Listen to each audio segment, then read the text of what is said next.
अस्सलाम वालेकुम dear students, कैसे हो आप लोग। उम्मीद है कि आप सब लोग बिल्कुल ठीक ठाक हो गए। तो आज की इस वीडियो में इंशाल्लाह हम लोग सेकंड ईयर फिजिक्स का चैप्टर नंबर 13 जो है वो उसको क्विकली रिवाइज करेंगे, विच इज़ अबाउट इलेक्ट्रोमैग्नेटिज्म। अच्छा, इलेक्ट्रोमैग्नेटिज्म में हम लोग जो है मैग्नेटिक फील्ड के बारे में पढ़ते हैं, जो कि मूविंग चार्जेस की वजह से प्रोड्यूस हो रही होती है। देखो, जब भी हमारे पास चार्ज मूव कर रहा होता है, मोशन में होता है, तो उसके पास इलेक्ट्रिक फील्ड भी होती है और मैग्नेटिक फील्ड भी होती है। लेकिन अगर चार्ज हमारे पास रेस्ट पे हो, वो मूव ना कर रहा हो, तो उसके पास सिर्फ और सिर्फ इलेक्ट्रिक फील्ड होती है, मैग्नेटिक फील्ड नहीं होती। ठीक है। अच्छा, चैप्टर को फर्दर प्रोसीड करने से पहले मैंने कुछ इंपॉर्टेंट कॉन्सेप्ट्स इलेक्ट्रोमैग्नेटिज्म के बारे में जो है वो लिखे हैं एक जगह, तो पहले उनको डिस्कस कर लेते हैं, फिर उसके बाद जो है वो इस चैप्टर को आगे क्विकली रिवाइज करते हैं। तो सबसे पहले हमारे पास है जी मैग्नेटिक फील्ड। मैग्नेटिक फील्ड जो है वो ये एक वेक्टर फील्ड होती है, ये वेक्टर क्वांटिटी होती है। ठीक है। ये मैग्नीट्यूड के साथ साथ हमें जो है वो डायरेक्शन के बारे में भी बताती है। ठीक है। अब इसकी डायरेक्शन को जो है हम लोग डिटरमाइन करने के लिए, मैग्नेटिक फील्ड की डायरेक्शन को डिटरमाइन करने के लिए हम लोग राइट हैंड रूल यूज़ करते हैं। अब राइट हैंड रूल में हमारे पास जो थंब होता है वो करंट को रिप्रेजेंट करता है, और कर्ल्ड फिंगर जो है वो मैग्नेटिक फील्ड को रिप्रेजेंट करती हैं। इसके अलावा हमारे पास यहाँ पे दो और इम्पोर्टेंट कॉन्सेप्ट है जो कि आपको लाजमी पता होने चाहिए। अगर हमारे पास करंट जो है वो आउट ऑफ द पेज हो या वो अपवर्ड हो, तो हमारे पास जो मैग्नेटिक फील्ड की डायरेक्शन होगी ना, वो एंटी क्लॉकवाइज होगी। लेकिन अगर हमारे पास करंट जो है वो इनटू द पेज हो या वो डाउनवर्ड हो, तो हमारे पास जो मैग्नेटिक फील्ड की डायरेक्शन है वो क्लॉकवाइज होगी। ठीक है। इसके बाद कहते हैं कि हमारे पास मैग्नेटिक इंडक्शन का जो यूनिट है वो टेस्ला होता है, मैग्नेटिक फ्लक्स का यूनिट वेबर होता है, और मैग्नेटिक फील्ड फ्लक्स डेंसिटी का यूनिट भी हमारे पास टेस्ला ही होता है। ठीक है। 1 वेबर हमारे पास 10⁶ मैक्सवेल्स की इक्वल होता है। ठीक है। और अम्पेयर्स लॉ जो होता है वो हमारे पास गाउस लॉ के एनालोगस होता है। ठीक है। Ampere's law is analogous to Gauss law. Next हमारे पास साइक्लोट्रॉन फ्रीक्वेंसी। साइक्लोट्रॉन फ्रीक्वेंसी ऐसी फ्रीक्वेंसी होती है which is used to accelerate the positively charge particles. ठीक है। इसका रिलेशन हमारे पास इस तरह से है कि F is equal to Q B divided by 2πm। ठीक है। चार्ज के साथ हमारे पास साइक्लोट्रॉन फ्रीक्वेंसी का डायरेक्ट रिलेशन है, मैग्नेटिक फील्ड के साथ भी इसका डायरेक्ट रिलेशन है, मैस के साथ इसका इन्वर्स रिलेशन है। ठीक है। 1 टेस्ला हमारे पास 10⁴ गास की इक्वल होता है, एंड 1 गास जो है वो 10⁻⁻⁴ टेस्ला की इक्वल होता है। और हमारे पास जो मैग्नेटिक फील्ड स्ट्रेंथ होती है अर्थ की, उसे हम लोग जो है वो 1/2 गास या हाफ गास जो है वो कंसिडर करते हैं। ठीक है। इसके बाद हमारे पास मैग्नेट के बारे में कुछ इंपॉर्टेंट कॉन्सेप्ट्स हैं जो कि आप लोगों को लाजमी पता होने चाहिए। ठीक है। 4 इंपॉर्टेंट कॉन्सेप्ट्स हम लोग जब भी एक्सप्लेन करेंगे अबाउट द मैग्नेट। देखो, मैग्नेट के आउटसाइड हमारे पास जो डायरेक्शन होती है मैग्नेटिक फील्ड की, वो नॉर्थ से साउथ पोल की तरफ होती है। ठीक है। लेकिन इनसाइड द मैग्नेट हमारे पास जो डायरेक्शन होती है मैग्नेटिक फील्ड की, वो साउथ से नॉर्थ पोल की तरफ होती है। ठीक है। और जनरली हमारे पास जो मैग्नेटिक फील्ड होती है ये नॉन कंजर्वेटिव फील्ड होती है, लेकिन इनसाइड द मैग्नेट हमारे पास जो मैग्नेटिक फील्ड होती है ना, वो कंजर्वेटिव होती है। ठीक है। फिर कहते हैं कि outside the magnetic field is week, लेकिन मैग्नेट के अंदर हमारे पास मैग्नेटिक फील्ड जो है वो स्ट्रॉन्गर होती है। ठीक है। इसके अलावा हमारे पास डायरेक्शन को फाइंड करने के लिए 4 डिफरेंट रूल्स हैं। ठीक है। Fleming left hand rule, Fleming right hand rule, palm right hand rule and palm left hand rule. अब अगर हमारे पास चाहे वो कन्वेंशनल करंट हो और चार्जेस जो है वो पॉजिटिव हो, ठीक है, कन्वेंशनल करंट हो और चार्जेस पॉजिटिव हो, फिर हम लोग फ्लेमिंग लेफ्ट हैंड रूल को यूज़ करते हैं। अगर हमारे पास करंट इलेक्ट्रॉनिक हो और चार्जेस नेगेटिव हो, तो हम लोग फिर उसके लिए जो है वो फ्लेमिंग राइट हैंड रूल को यूज़ करते हैं। अगर हमारे पास करंट कन्वेंशनल हो और चार्जेस पॉजिटिव हों, तो उसके लिए भी हम लोग palm right hand rule use करते हैं। Palm right hand rule and Fleming left hand rule ये सेम है, और Fleming right hand rule and palm left hand rule ये सेम है। ठीक है। इस तरह अगर हमारे पास अब इलेक्ट्रॉनिक करंट हो और चार्जेस नेगेटिव हो, तो फिर हम लोग जो है वो पाल्म लेफ्ट हैंड रूल को यूज़ करेंगे। ठीक है। तो ये चार आप लोगों के पास रूल्स हैं to determine the direction of magnetic field. फिर कहते हैं कि equation of the current in terms of the charge, velocity and length of the conductor वो क्या है, I is equal to QV divided by L। Charge ज़्यादा होगा तो हमारे पास करंट भी ज़्यादा होगा, वेलोसिटी ज़्यादा होगी तो करंट ज़्यादा होगा, लेकिन लेंथ ज़्यादा हुई तो हमारे पास जो है वो करंट कम होगा। ये इक्वेशन यही शो करती है। लेकिन यहाँ से आप लोग करंट को फाइंड कर सकते हो अगर आप लोगों को चार्ज, वेलोसिटी और लेंथ दी हो किसी चीज़ की। ठीक है। या फिर आप इसमें यहाँ से जो है वो वेलोसिटी भी फाइंड कर सकते हो अगर आपको करंट, चार्ज और लेंथ दी हुई है। मतलब ये सारी चीज़ें आप लोग इक्वेशन को अरेंज करके फाइंड कर सकते हो। ठीक है। तो आप लोगों ने इस इक्वेशन को लाजमी ध्यान में रखना है। अब उसके बाद यहाँ पे कुछ और रूल्स एंड रेगुलेशंस हैं, इंपॉर्टेंट कॉन्सेप्ट्स हैं जो कि आप लोगों को लाजमी पता होना चाहिए। कहते हैं कि अगर हम लोग जो है वो चार्ज पार्टिकल को प्रोजेक्ट करें from outside to inside of the magnetic field तो हमारे पास वो पैराबोलिक पाथ फॉलो करेगा। ठीक है, मतलब आउटसाइड से इनसाइड, बाहर से अंदर की तरफ हम लोग चार्ज पार्टिकल को प्रोजेक्ट करते हैं मैग्नेटिक फील्ड के तो हमारे पास वो पैराबोलिक पाथ फॉलो करेगा। लेकिन अगर हम लोग चार्ज पार्टिकल को प्रोजेक्ट करते हैं फ्रॉम इनसाइड टू आउटसाइड, अंदर से बाहर की तरफ भेजते हैं तो हमारे पास चार्ज पार्टिकल क्या करेगा, वो ट्राजेक्ट्री या सर्कुलर पाथ फॉलो करेगा। फिर कहते हैं कि अगर चार्ज पार्टिकल पॉजिटिव हो एंड मैग्नेटिक फील्ड हमारे पास इनटू द पेज हो, चार्ज पार्टिकल अगर पॉजिटिव हो एंड मैग्नेटिक फील्ड हमारे पास जो है वो इनटू द पेज हो, हमारे पास चार्ज पार्टिकल क्या करेगा, वो एंटी क्लॉकवाइज डायरेक्शन में मूव करेगा। ठीक है, लेकिन अगर हमारे पास चार्ज पार्टिकल जो है वो नेगेटिव हो और magnetic field into the page ही हो, सेम हो, तो हमारे पास जो चार्ज पार्टिकल है वो क्लॉकवाइज डायरेक्शन को फॉलो करेगा। लेकिन अगर हमारे पास चार्ज पार्टिकल पॉजिटिव हो लेकिन मैग्नेटिक फील्ड हमारे पास आउटसाइड द पेज हो तो हमारे पास जो चार्ज पार्टिकल है वो क्लॉकवाइज डायरेक्शन को फॉलो करेगा। Last but not the least, अगर हमारे पास चार्ज पार्टिकल नेगेटिव हो और मैग्नेटिक फील्ड जो है वो आउटसाइड द पेज हो तो हमारे पास जो चार्ज पार्टिकल है वो एंटी क्लॉकवाइज डायरेक्शन को फॉलो करेगा। तो ये इंपॉर्टेंट रूल्स एंड रेगुलेशंस हैं, इंपॉर्टेंट कॉन्सेप्ट्स हैं जो कि आपको लाजमी पता होने चाहिए। अब हमारे पास जो चार्ज बाय मास रेशियो है वो इलेक्ट्रॉन की ज़्यादा होती है एज़ कम्पेयर टू प्रोटॉन, लेकिन मास बाय चार्ज रेशियो जो है प्रोटॉन की ज़्यादा होती है, इलेक्ट्रॉन की कम होती है। ठीक है, तो ये दोनों चीज़ें आप लोगों ने लाजमी जहन में रखनी है। तो अब हम लोग सीक्वेंस से जाते हैं। सबसे पहले देखते हैं कि मैग्नेटिक फील्ड क्या होती है। मैग्नेटिक फील्ड हम लोगों ने पहले ही बात की कि एक वेक्टर फील्ड होती है, ठीक है, या फिर हमारे पास ये किसी भी मैग्नेट की ऐसी प्रॉपर्टी होती है जो कि दूसरी चीज़ों को अपनी तरफ खींचती है। ठीक है, पहले दोनों पॉइंट्स में इसने जस्ट यही बात की है। फिर कहते हैं कि हमारे पास ये जो डेबिट कार्ड, क्रेडिट कार्ड या एटीएम कार्ड्स होते हैं, इसमें मैग्नेटिक स्ट्रिप लगी होती है एक साइड पे। आप लोगों ने देखी होगी वो स्ट्रिप, वो मैग्नेटिक स्ट्रिप होती है। फिर ये बात भी हम लोग ऑलरेडी कर चुके हैं कि हम लोग मैग्नेटिक फील्ड की डायरेक्शन को जो है वो राइट हैंड रूल के थ्रू जो है वो डिटरमाइन करते हैं। फिर नीचे उसने राइट हैंड रूल लिखा है, ये आप लोग खुद पढ़ लोगे कि हमारे पास कौन सी चीज़ किस चीज़ को रिप्रेजेंट करती है। कि हमारे पास कहता है कर्ल फिंगर मैग्नेटिक फील्ड को रिप्रेजेंट करती है और हमारे पास जो थंब है वो करंट को रिप्रेजेंट करता है, दैट इज इट।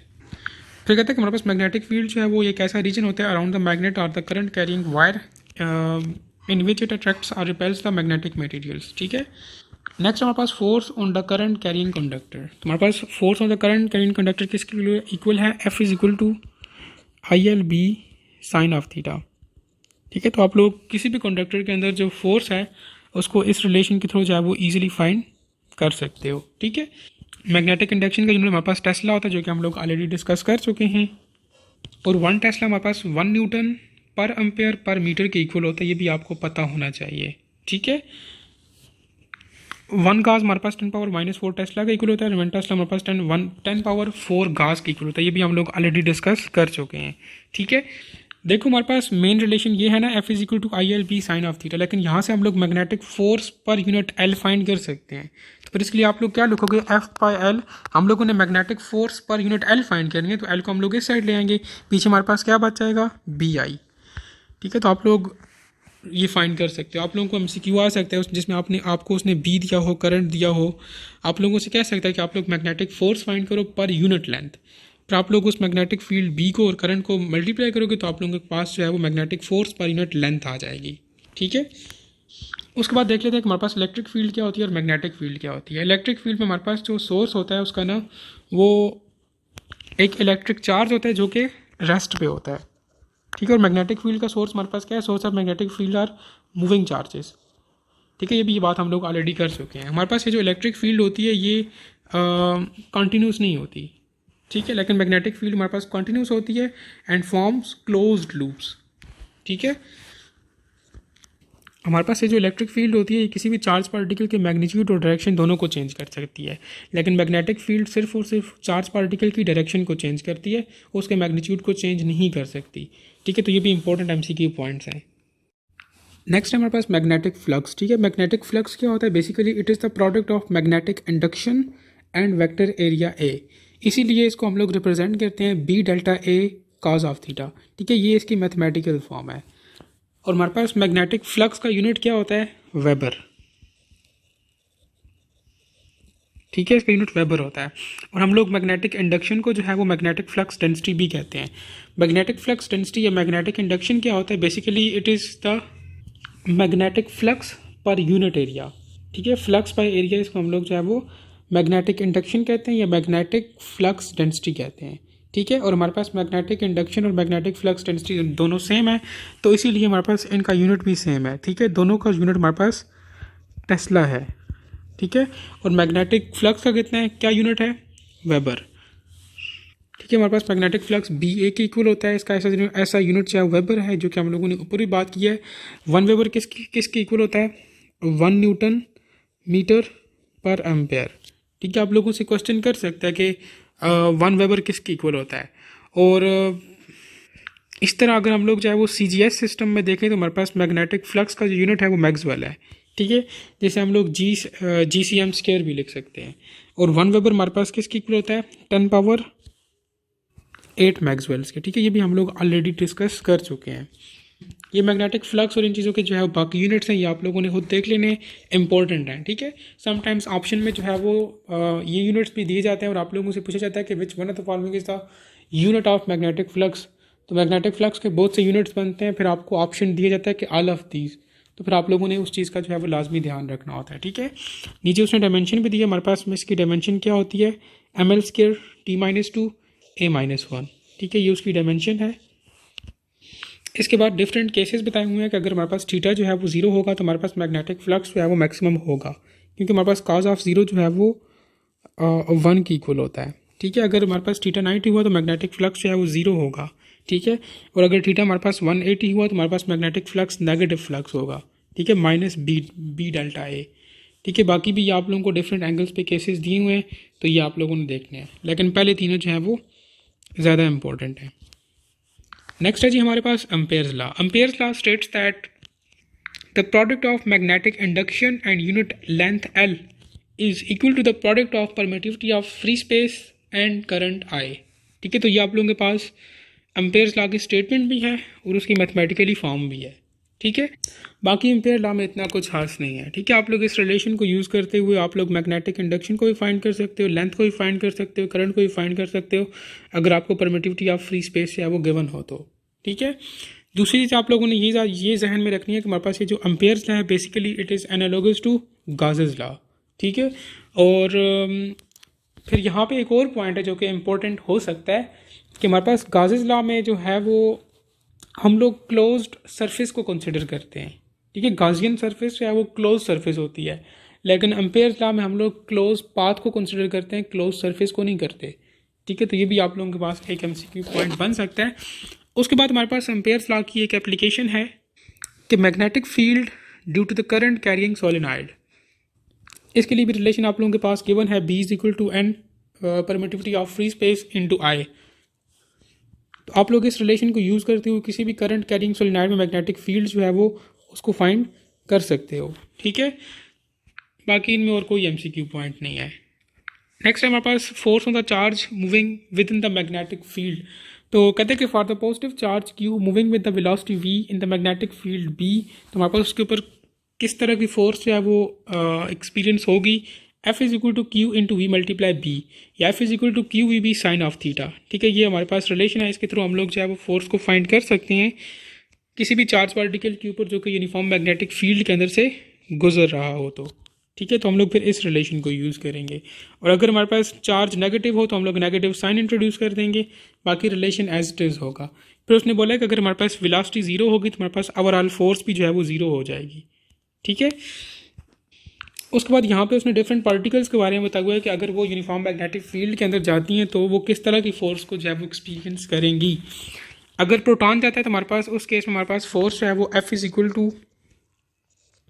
QVB के इक्वल होगा, लेकिन इन केस ऑफ इलेक्ट्रॉन तो हमारे पास ये जो फोर्स है ये -QVB जो है वो होगी, क्योंकि हमारे पास इलेक्ट्रॉन के ऊपर जो है वो नेगेटिव चार्ज होता है, प्रोटॉन के ऊपर पॉजिटिव चार्ज होता है। सो दैट इज़ वाई ये बात हम लोगों ने ऊपर भी की है कि for positive charge and for negative charge.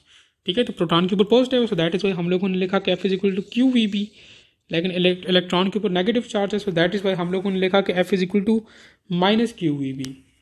ठीक है, इसके अलावा हमारे पास जो पॉजिट्रॉन्स होते हैं उसके ऊपर भी जो है पॉजिटिव चार्ज होता है, इसलिए हमारे पास उसकी फोर्स भी जो है वो QVB के इक्वली होती है। ठीक है, ये हम लोगों ने कवर कर लिया। पॉजिट्रॉन के बाद आप लोग जो है वो डायरेक्टली आ जाओ जी बीटा पार्टिकल के ऊपर। बीटा पार्टिकल पे भी हमारे पास पॉजिटिव चार्ज होता है, तो इसलिए इसकी भी हमारे पास फोर्स जो है वो किसी भी यूनिफॉर्म मैग्नेटिक फील्ड के अंदर क्यू वी बी की इक्वल होगी या मैक्सिमम होगी, ठीक है। लेकिन इन केस ऑफ न्यूट्रॉन्स में हमारे पास कोई चार्ज ही नहीं होता, सो दैट इज़ वाई इस पर जो फोर्स होती है वो ज़ीरो एक्सर्ट होती है, नो फोर्स एक्सर्शन, ठीक है। इसके अलावा हमारे पास जो गैमा पार्टिकल्स होते हैं ये भी किसी भी किस्म की जो है फोर्स एक्सपीरियंस नहीं करते, ठीक है। लेकिन in case of the alpha particles इसमें हमारे पास डबल हीलियम एटम्स होते हैं, तो हमारे पास ये 4 टाइम्स ज़्यादा जो है वो फोर्स एक्सपीरियंस करेगा, ठीक है, 4 QVB। तो ये 5-6 पॉइंट थे जो कि आप लोगों ने लाजमी ध्यान में रखना है, ठीक है।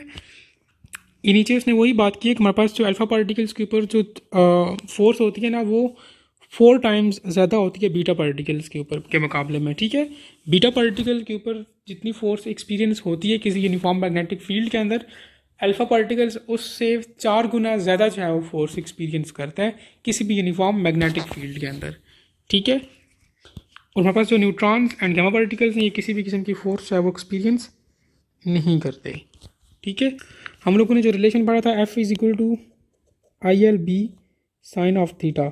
अब यहाँ पे थीटा जो है वो साइन थीटा है, ठीक है। अगर हमारे पास थीटा जो है वो ज़ीरो होगा तो हमारे पास फोर्स जो है वो क्या होगी, वो भी ज़ीरो होगी, ठीक है, क्योंकि साइन ऑफ ज़ीरो जो है वो ज़ीरो की इक्वल होता है। 90 में हमारे पास फोर्स मैक्सिमम होगी, ठीक है, 180 पे भी फोर्स ज़ीरो होगी। 30 डिग्री पे हमारे पास जो फोर्स है ना वो 50% होगी, ठीक है, मैक्सिमम फोर्स की 50% होगी। 45 डिग्री पे हमारे पास फोर्स जो है वो 75% ऑफ द मैक्सिमम फोर्स होगी। और थीटा अगर हमारे पास 60 हुआ तो हमारे पास फोर्स जो है वो 80% ऑफ मैक्सिमम फोर्स जो है वो उसकी इक्वल होगी, ठीक है। इसके बाद हमारे पास है जी राइट हैंड रूल। ये वही रूल है जो कि आप लोग बचपन से पढ़ते आ रहे हो, ठीक है। थंब जो है वो डायरेक्शन ऑफ फोर्स को इंडिकेट करता है, इंडेक्स फिंगर हमारे पास जो है मैग्नेटिक फील्ड को इंडिकेट करती है, और हमारे पास ये जो मिडिल फिंगर है ये वेलोसिटी को, ठीक है। अब हमारे पास अगर चार्ज पार्टिकल्स पॉजिटिव हों तो हम लोग राइट हैंड रूल यूज़ करते हैं, अगर चार्ज पार्टिकल नेगेटिव हों तो हम लोग लेफ्ट हैंड रूल यूज़ करते हैं। इसके बाद कहते हैं कि हमारे पास ये जो फोर्स होती है ना ये हमेशा जो है वो डायरेक्शन ऑफ वेलोसिटी के परपेंडिकुलर होती है, ठीक है। फिर यहाँ पे इसने लिखा है कि हमारे पास ये जो चार्ज पार्टिकल्स होते हैं ये मैग्नेटिक फील्ड के अंदर हमेशा सर्कुलर पाथ फॉलो करते हैं। हमारे पास किसी भी मैग्नेटिक फील्ड के अंदर जो इलेक्ट्रॉन की फ्रिक्वेंसी होती है उसे हम लोग साइक्लोट्रॉन फ्रिक्वेंसी कहते हैं, which is equal to F is equal to QB divide by 2m, ठीक है, 2πm, सॉरी इसे हम लोग लिख लेते हैं 2πm, ठीक है। ये आप लोगों के पास साइक्लोट्रॉन फ्रिक्वेंसी का रिलेशन है जो कि हम लोगों ने चैप्टर के स्टार्ट में भी पढ़ा था। अगर आप लोग टाइम पीरियड की बात करते हैं तो आप लोग इसी रिलेशन को अपोजिट कर लो तो आप लोगों के पास टाइम पीरियड आ जाएगा। ऐसे हम लोग लिख सकते हैं, बल्कि ये लिखा हुआ है ऑलरेडी, ठीक है, T इज इक्वल 2πm/QB। इसको उलट कर दिया तो हमारे पास टाइम पीरियड आ गया। क्यों ऐसा क्यों किया, क्योंकि हमारे पास frequency is equal to 1/T, ठीक है, ये तो आप लोगों को पता है ना। तो बस इस चैप्टर में मेन चीज़ें यही थी। उम्मीद है कि आप लोगों ने काफ़ी कुछ सीखा होगा। Thank you.